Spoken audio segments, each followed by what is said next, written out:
is bidirectional. Parenting practices influence the child. The child influences parenting practices. In the process of parenting, the focus is on the self-awareness and the healing atmosphere that the parent provides. The child learns to respect self because the parent is respecting self and the child. An attuned parent focuses on understanding the child rather than only going by observations.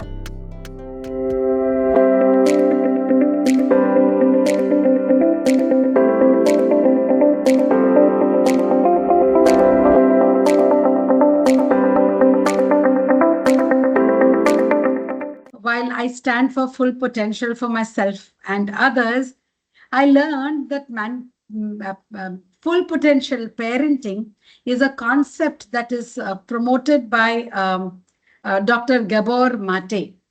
So, without too much of, okay, I will now proceed into the presentation. The title that we have chosen is Parenting to Manifest Full Potential.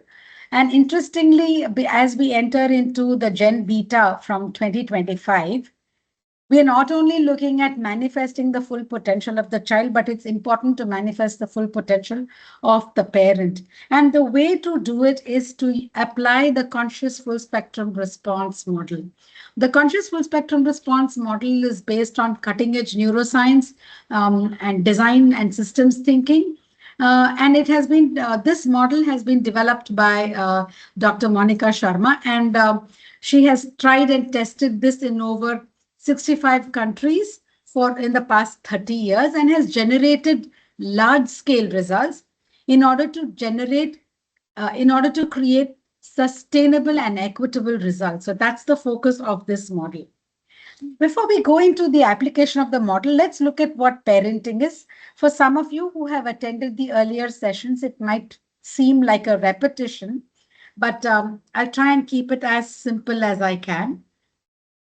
So parenting practices are typically defined as practices that parents use that are directly observable, behaviors that are directly observable, that are used to socialize children. And that is largely done by parents. So this is how Darling and Steinberg in 1993 defined it. Interestingly, parenting literature shows that parenting is defined and influenced by, it's influenced by culture. For those of us who are familiar with the ecosystems theory, we are very aware that the macro system that we belong to is a part of the culture. And in this culture, we will be we look at and this is what the CFSR, the Conscious Full Spectrum Response Model, the short form is CFSR, says that the middle circle is all about systems and cultural norms. When we are talking about systems and cultural norms, we need to remember that some of these norms are life enhancing. For example, in the first few weeks of delivery, the mother is given complete bed rest. Particularly in the southern parts of the country, the delivery of the firstborn takes place in the natal home. Babies at the age of 5 to 7 months are given their first solid food, and there's a ritual annaprasana that goes with it. These are life enhancing. They must be encouraged because they promote life. You have neutral cultural norms, which are neither life enhancing nor do they diminish or disempower people. So a classic example of this is that when children are taught to say thank you for favors that they have received, they neither we as parents, we will not stop doing what we have to do, whether children thank us or not, but that is considered as etiquette. Or when someone gives us food in a dabba, we don't return an empty box. We put something in that box and return. So all of these are neutral. Then you have life diminishing norms that put people down, that disempower people. And it is the same culture that holds all of these. For example, dowry is a disempowering norm. Gender bias, where girls are treated differently. Girl children are made to do all the household work and not study. Boys are sent to school and only focus on study and sports. Girls do not need sports. That is a life diminishing or disempowering cultural norm. Parenting occurs in this context, which is influenced by the society and the culture to which the families belong. Parenting is bidirectional. Parenting practices influence the child influences parenting practices. For example, the child's temperament, the child's ability to perform, the child's behaviors. All of these also influence how parents interact with the child. So it's a two-directional process. Um, Parenting is largely in the form of parental support and parental control. Parental support is largely more emotion oriented, affective, that talks about how do parents accept or show acceptance to the child, how emotionally available they are, how warm they are, and how responsive they are to the child's need. And in order to counter over responsivity, etc., there is also control, which is vital for parenting, also because that sends that actually enables families to have norms, families to what shall I say, uh, set limits for children and regulate children's behavior. So here we are referring to both behavioral and psychological control in terms of the rules of the house, at what time should children do, eat, sleep, etc., etc. So these are the ways in which parenting takes place. Parenting, oh, sorry. I'd like to talk about what Shefali Sabari refers to as conscious parents. Conscious parenting is when, in the process of parenting, the focus is on the self-awareness and the healing atmosphere that the parent provides. Because the child requires, so a calming parent, a calm parent is a calming parent. So which means, as a parent, I must first connect with myself before I connect with my children. So am I in touch with what is going on within me? Am I disturbed about something? No, children sense and pick up our emotions very quickly, faster than you and I think. So can I connect with myself first and then connect with my child? If I'm not calm, my child picks up the lack of calmness. But when I'm calm, the child also becomes calm despite the discomfort that the child may face. And at whatever age, it doesn't matter. That's why we say a calm parent is a calming parent. Can parents focus on acceptance, focus on being for the child rather than the behavior only? Can I accept my child even though my child has broken a glass, has broken something, has told me a lie? Can I focus on wholeness? So, can I parent from wholeness instead of parenting from whether it's my wounds or whether it is the child's wounds? It doesn't matter. So, that is what we mean by conscious parenting, where I am a present parent. I'm there for myself and for the child. Why? Because parenting is a relational process. And that's why we say it takes a village to raise a child.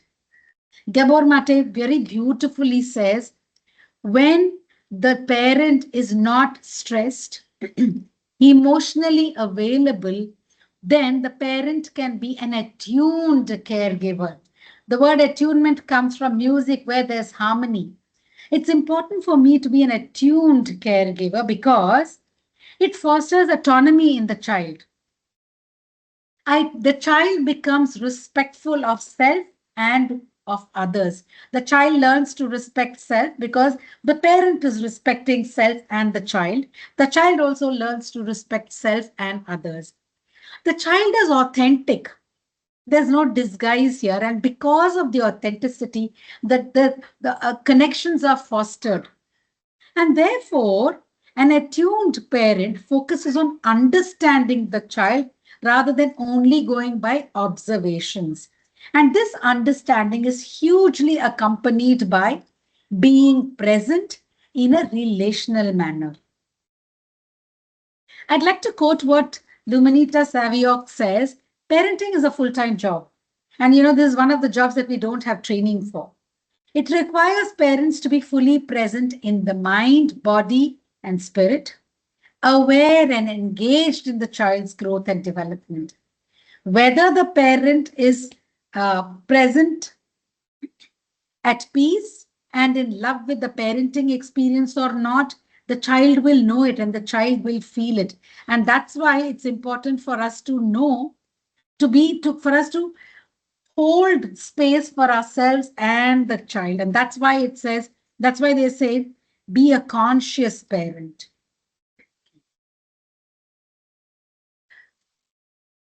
When we aim to foster caring children who become global citizens, then together, whichever generation we belong to, we can create a resilient and peaceful world. This is something that is currently lacking in our world. And even if it is there are a lot of obstacles so there are a lot of factors that push this down. So you and I have this responsibility to actually foster this resilient and peaceful world. And who else better than our young children to become caring global citizens? So positive psychology talks about 4 hallmark behaviors for flourishing. They say children can be trained to be resilient, to rely on self and have a positive attitude. How can parents foster empathy in children where they can engage with others, relate with others with sensitivity? How can we foster fulfillment? How can we nurture fulfillment? By being productive and creative. Fulfillment doesn't come by sitting and doing nothing, but it comes by being productive. That's why productivity or doing something is also important along with being. One of the most important hallmark behaviors that is that is recommended very widely in today's world is, how can a child be taught to help others, whether at home, whether in school, or whether in the neighborhood? How can the child go beyond self and help others flourish? You all must have read about or heard about the 4 styles of parenting given by Baumrind. Diana Baumrind talks about being an authoritarian parent, which can, where the consequence of authoritarian parenting, where the child can grow up to be aggressive, rebellious, sometimes indecisive, sometimes have low self-esteem. Be a democratic and authoritative parent where I'm responding to the child's needs, and yet I'm able to set limits and enforce rules. So the child becomes very independent, self-reliant, and successful. Indulgent parents that we commonly see today because of the inability of parents to be available to the child, and they compensate. And sometimes parents allow children to make decisions that are beyond their capacity. And here, children can lack social skills, have low frustration tolerance, and lack self-discipline and persistence. They cannot persist and carry on with attempts of persevering. Then you have uninvolved parenting who actually lead to neglect. And such children also lack the development, experience deficits in development of emotional skills, attachment, and social skills. We've also heard about the ecosystems perspective, that is why we say parenting is relational. We look at the individual in its immediate environment, whether it's at home, whether it's at school, whether it is, relationships with external systems, external elements outside the home and the school. The exosystem, which is, it could be the workplace of the father or the mother, it could be, the teachers, etc. And it could also be the macro system, which talks about the culture. And this is where much of our cultural norms are formed, whether it is a girl child being less favored compared to a boy child, whether it is, a family of a child of of divorcing parents being looked upon with stigma, a child with cancer being looked upon with stigma. It could be a child from from a so-called upper caste discriminating against a child from a so-called lower caste. We've had ample evidence of this, and this continues. And it's even in about 5 years ago that we've had, videos that have gone viral where Dalit children have been beaten because they have done very well in class. And we have seen these because our parents, not our parents, our adults have modeled this for children, for young children. It is okay for me to beat up other people, and children need not be my child, but other children can model this. And this is what we mean by culture and values or ways of functioning that is embedded in the macro system. Gabor Mate says the power to parent will be transferred to whoever the child depends on, whether or not that person is truly dependable, appropriate, responsible, or compassionate, whether or not, in fact, that person is even an adult. That's why when parents are, or when adults or caregivers are not available, children turn to each other as in the peer group, or worse still, they turn to gadgets that currently provide an overload of information, more often than not, that is inappropriate and unrelatable to the child, but yet the child gets hooked to it. Our neurotransmitter pathways form the same addiction patterns. So, a study by Kaiser Permanente about the adverse childhood experiences that we experience as a child in the form of three broad adverse experiences, whether it is abuse, physical abuse, emotional abuse, psychological abuse, sexual abuse, etc. Neglect, emotional neglect, physical neglect, where parents are for hours, either at work or hooked on to the internet and forget to feed the child. And I'm not making this up. This is a reality. Parents forget to feed the child because they're either caught up in their work, in their meetings, and neither have they made provisions for the child to eat. And then you have household dysfunctions, such as alcohol abuse or substance abuse in the family, a family with a person with mental illness, or it could be families where there are where one of the parent or one of the adults are in prison or incarcerated, so, and there is severe family dysfunction.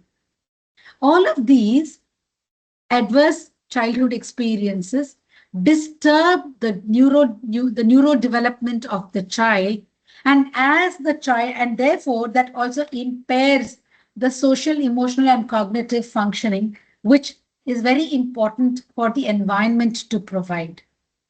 And therefore, children develop high risk behaviors that can lead to disease, disability, and sometimes early death.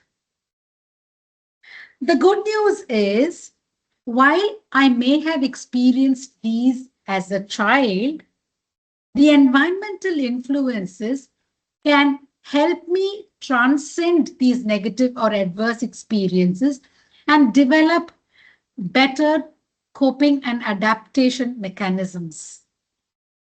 So they say every child has neuroplasticity, and therefore the epigenetic influences of the environmental influences on the expression of the genes can alter the way I manifest or I process my adverse childhood experiences.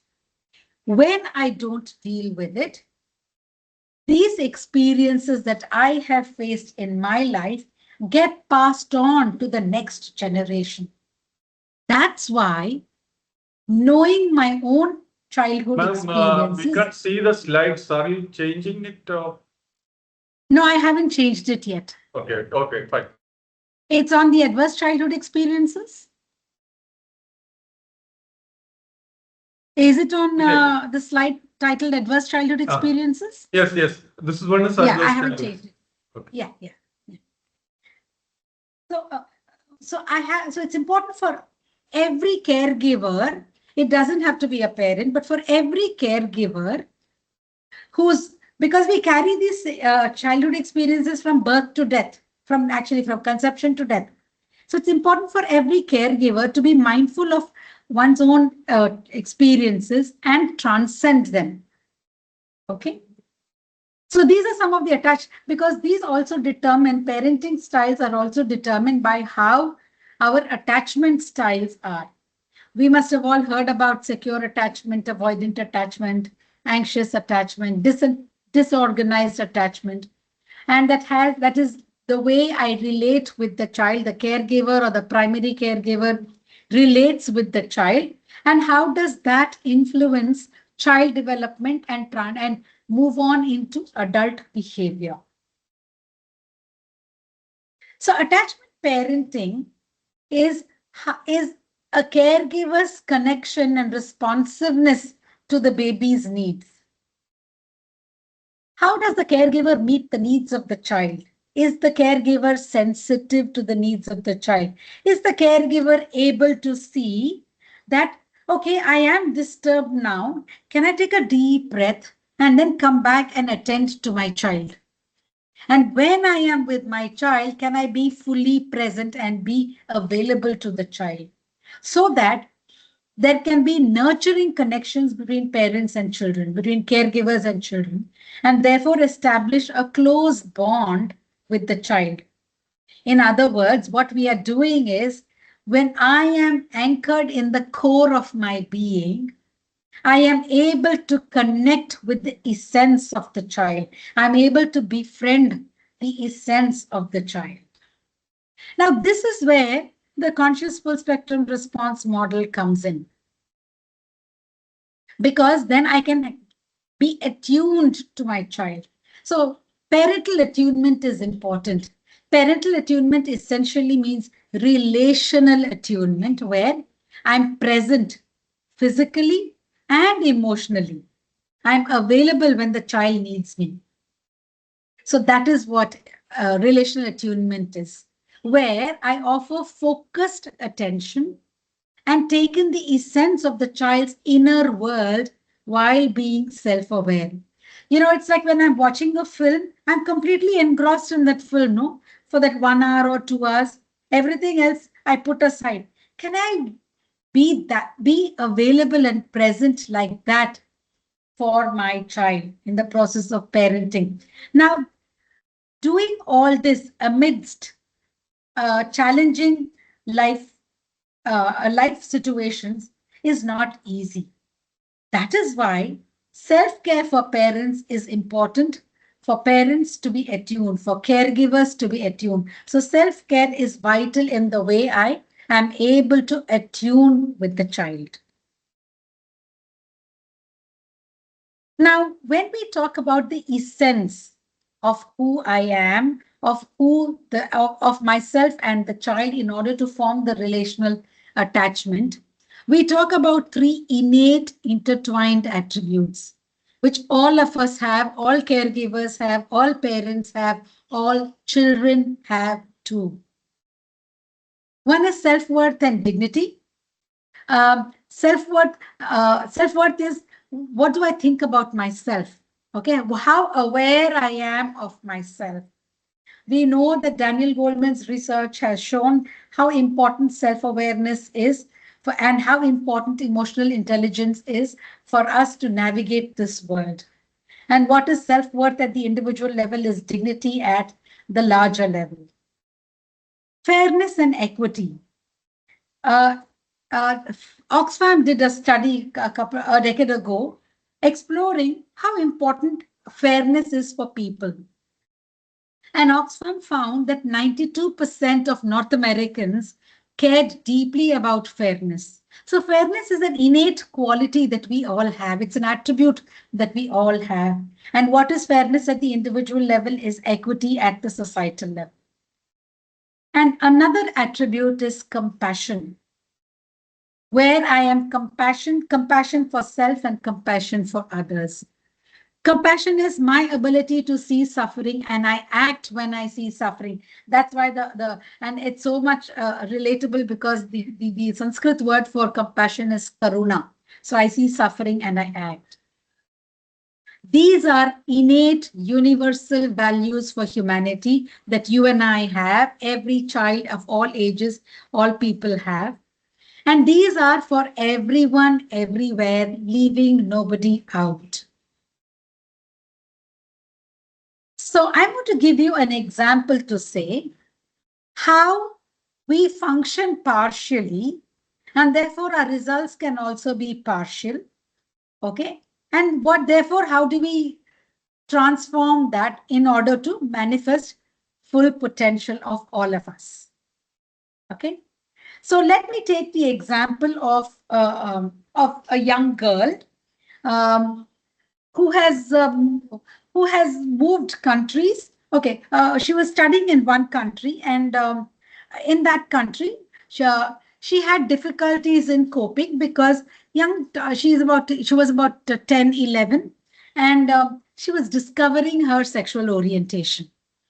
Okay, now she's the child of an immigrant parents, and parents, when she discovered that, when the parents noticed that she started talking about diverse sexual orientations, the parents got very worried. Why? Because it is not a part of our uh, cultural norm, or so we thought. Okay. So the parents quickly intervened and they said, okay, we will change the country. We will not stay in the same country. So they solved the problem, okay, where the girl was brought to another country without, let us say, hearing her out. So coming to another country, the girl had to make adjustments to the new place, to new neighbors, to the new school, etc. So this whole understanding of sexual orientation also was quietened. The parents did this because they cared about their child. They cared about the well-being of their child. They cared about the success of their child. They wanted their child to be self-confident.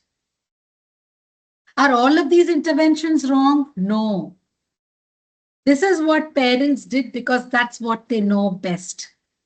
At this point, I'd like to reiterate and emphasize that no parent will deliberately harm or hurt their child. No parent wishes bad or intends bad for their child. Okay. However, in the same example, if we were to look at a full spectrum response where the parents consciously engaged with the child, sourced their innate attributes and the innate attributes of the child, and and designed strategies or ways of dealing with uh, unworkable systems and cultural norms to generate an intervention or to address the problem, they could have done this differently. How could they have done this? They would have sourced their universal values of well-being, self-confidence, love for the child, looked at systems and cultural norms of, let us say, shifting. This is an unworkable structural shift that they've done, no? Shifting involve the child in the decision making. So the shifting also happened because there was COVID and there was a little bit of a job difficulty. So they could have involved the child in the decision-making process, okay, and said, this is where we are. How do we deal with this? So, and accepting the child's viewpoints about this, and then done the shift. How do you think the response might be? Can anyone unmute and answer? What would change?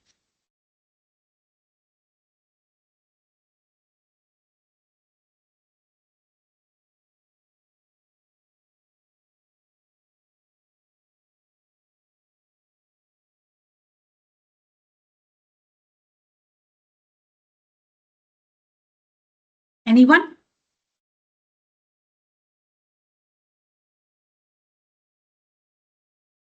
What changed was when they did this, the child was able to actually contribute. So, when the parents learned that they could do this differently, so what the counselor helped them see this, that the parents and the child co-created a response.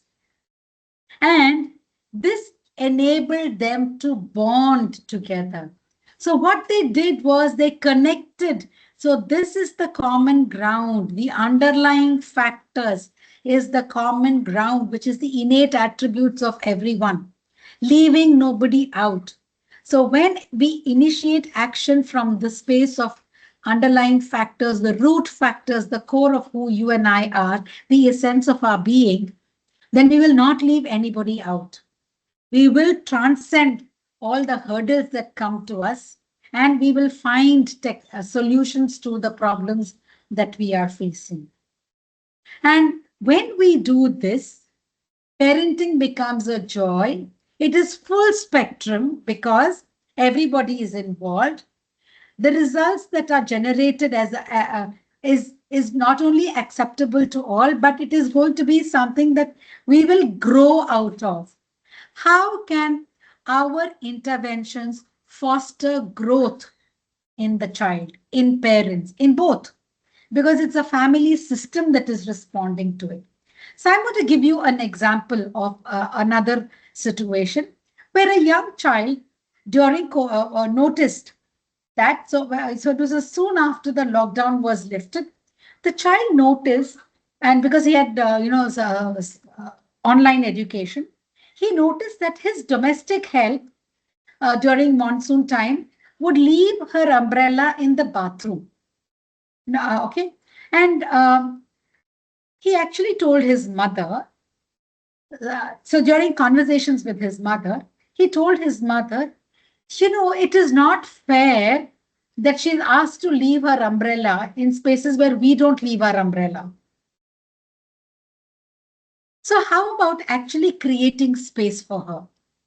Now, look at the way this child cares so much about fairness, shifts an unworkable practice in the house of a differentiation between what happens to a domestic help and what happens to family members, and brings about, resolves it by having a discussion with the mother.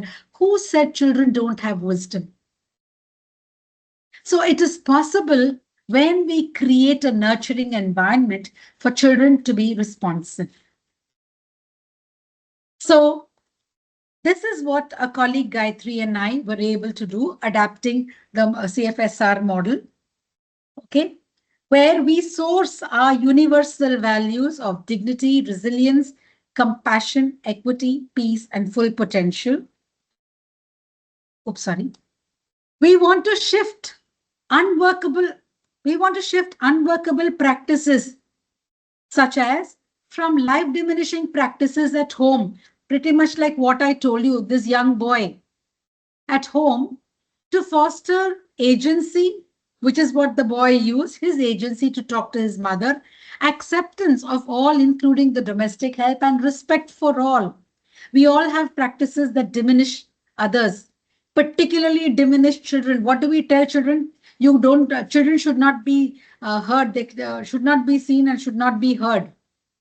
That's not okay. Children also have a voice. From distressed parenting, from parents who are distressed with a lack of quality time with children, to creating safe, nurturing, and healing spaces at home, in society, particularly where abuse happens, neglect. So recently, just a few days ago, a young college student in Andhra Pradesh, walked out of the classroom and jumped off the floor simply because of, the child could not pay fee, and probably the administration, probably, we don't know, the college was asking him to pay the fee. Okay. Discrimination due to ability, disability, gender, class, caste, grades, diversity, whether it's sexual orientation, appearance, fat child, dark child, young, whatever, whatever. Body shaming happens big time. How can we shift that? And how can parents be responsive and create healing spaces at home? So what can we do? Can we offer self-care for parents? These are parenting practices. How can we have attuned parenting practices where I catch my breath before I talk to my child, before I blow my fuse, before I get triggered? Can I still myself? How can I foster social emotional competencies? Only an attuned parent can foster social emotional competencies for children. How can together parents and children and teachers co-create enabling and healing environments at home and in school and in the neighborhood? It's only when I use the conscious full spectrum response model can we create parenting styles or practices for manifesting full potential. This quote by Thich Nhat Hanh is what I would like to leave you with. The most precious inheritance that parents can give their children is their own happiness. That is parents' own happiness. Our parents may be able to leave us money, houses, and land, but they may not be happy people.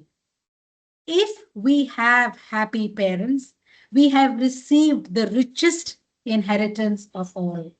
Thank you.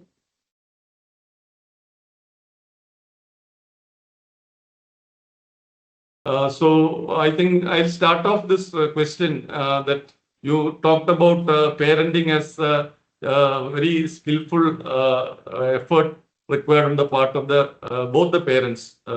And first of all, they should be able to calm themselves. They should their socio-emotional quotient is also very should be very high so that they are able to perform their role in a better way.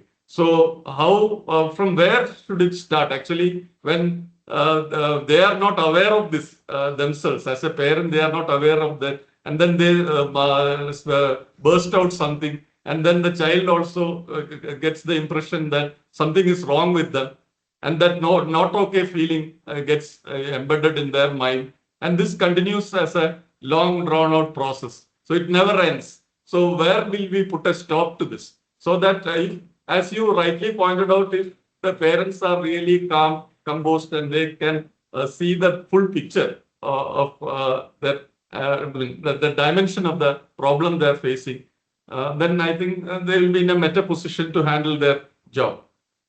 So I would like to just. So others we can others you can just put your questions on the chat or also raise your hand if you would like to.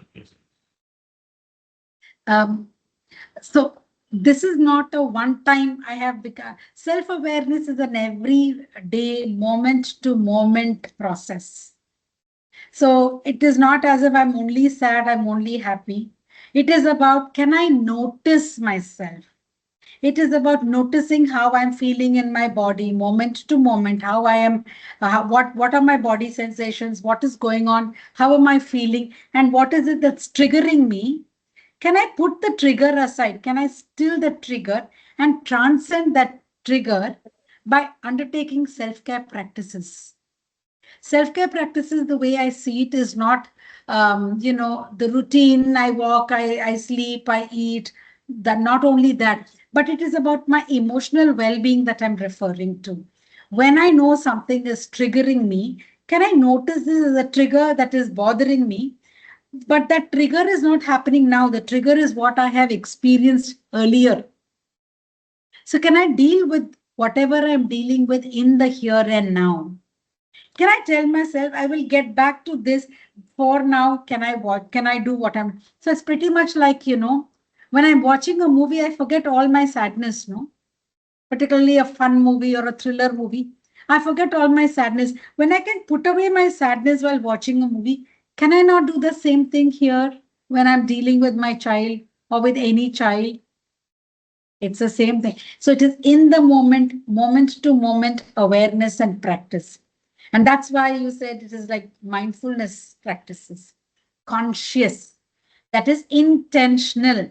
When I'm intentional, it is possible to transform the way I do things.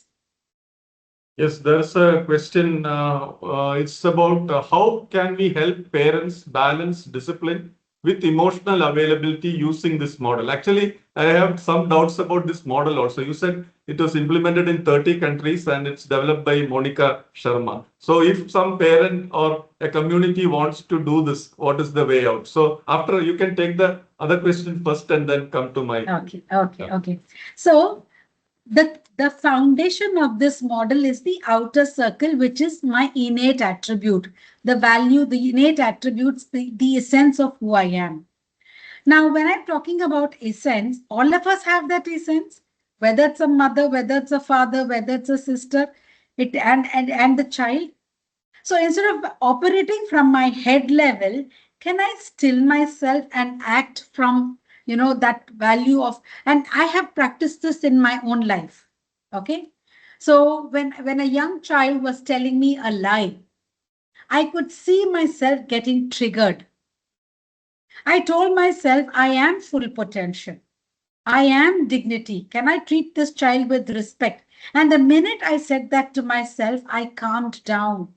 I was able to separate my anger, discern, and see if this is an opportunity for me to, how do I say, to help the child, uh, you know, get in touch with its own essence. So, what will I do differently? So, I had a conversation with the child through inquiry, not telling the child what to do. I asked the child, if someone did this to you, what would you, so how would you feel? What would happen to you? So similarly, would you like this? So I told this child, if I told you a lie, would you like this? Would you have liked it? The child said no. So I said, if you're going to do the same thing, do you think it'll sit well? It'll help us build a bond together. The child said no. And since then, the child has had the courage to come and tell me, I made a mistake. I did something wrong. Can we be nurturing parents where we create spaces for children to come and tell us, have that emotional connect? And that is what we mean by attunement. All of us have capability to attune. Can I practice this intentionally? That is what it is. And there is another question about a child not interested in writing in classroom. So, what is the way to find out what is troubling that child?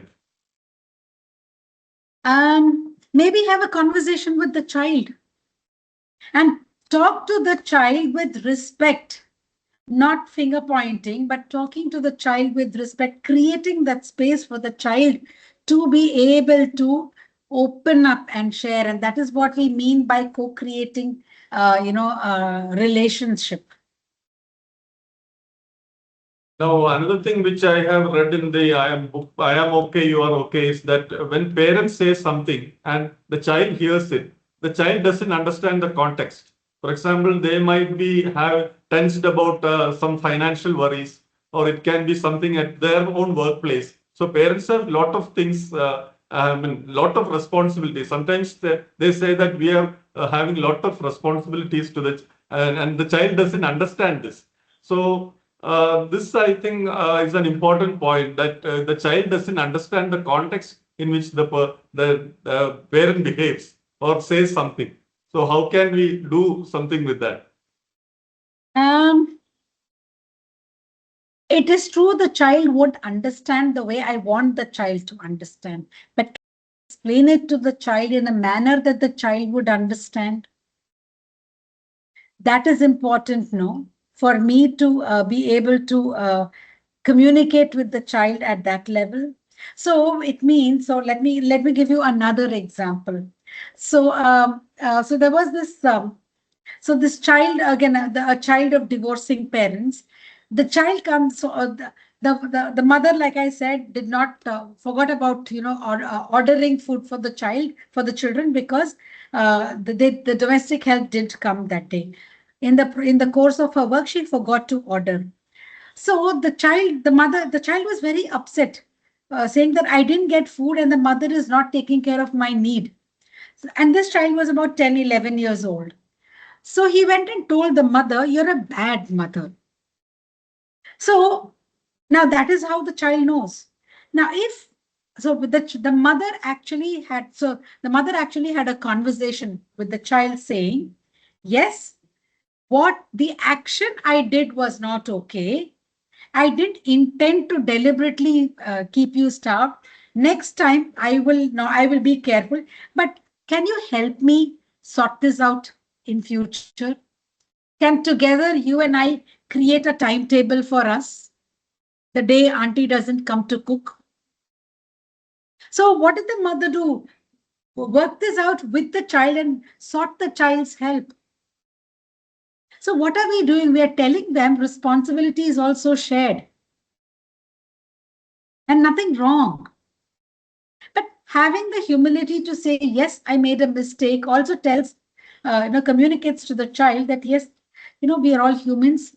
But the good news is that we can all act from our inner space and create that sense of fairness. As you rightly pointed out, we also should be apologetic when we make a mistake as a parent. But I think many parents are not willing to do that because they think that the authority will be lost or they feel small before the child. And there's another, I think that is a question which we have been addressing in the beginning itself. What role does emotions play in parenting? And another person, Jyoti Prakash, has said that she has tried every strategy and adopted every strategy. I don't understand what it means.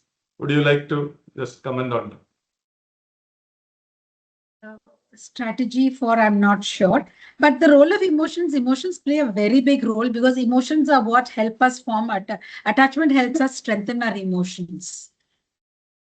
Okay, and emotions actually drive all human beings. A lot of our behaviors are driven by emotion rather than communication. So how can we be emotionally intelligent parents and nurture our children to be emotionally intelligent children? When I'm able to communicate the way I feel and the way I think authentically, then we create more opportunities for authenticity and connection for children in their lives and in the lives of others. That is why emotions play a very big role. And there's another question. Why do young children age 6 start becoming rude? Is it because they are being ill-treated? I don't have an answer directly to this, but I would say, what am I doing for the child to behave in such a manner? That's a question I would ask. I'm not saying all of us should ask that question, but this is what I would do. What in the environment is creating that opportunity for the child to learn and behave this way? Probably children are ill treated, probably not. We don't know. So that is why I said no. What gives children the right to beat up a Dalit boy? Because they see adults do this. So they think it's okay to beat up a Dalit boy. That's not okay at all.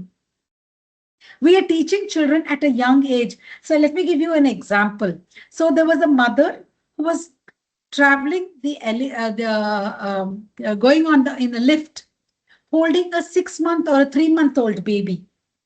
She saw the mother saw a dark, hefty man enter the lift. What did the mother do? She held the baby closer. What are we saying? There are some people we should be careful of. So babies don't understand, but we're already teaching them these things. No? Nothing wrong in teaching people protection, but teaching them that only certain groups of people, whether it's race, whether it's color, whether it's ethnicity, whether it's caste, whether it's class, is just not okay. And actually, I also read in another book. I think this is the book Becoming a Modern Parent. There's one incident where there were two children in a family, and when some visitor comes and asks some question to the children, the answer is told by both the parents. So the child gets the feeling that they are not capable of answering anything.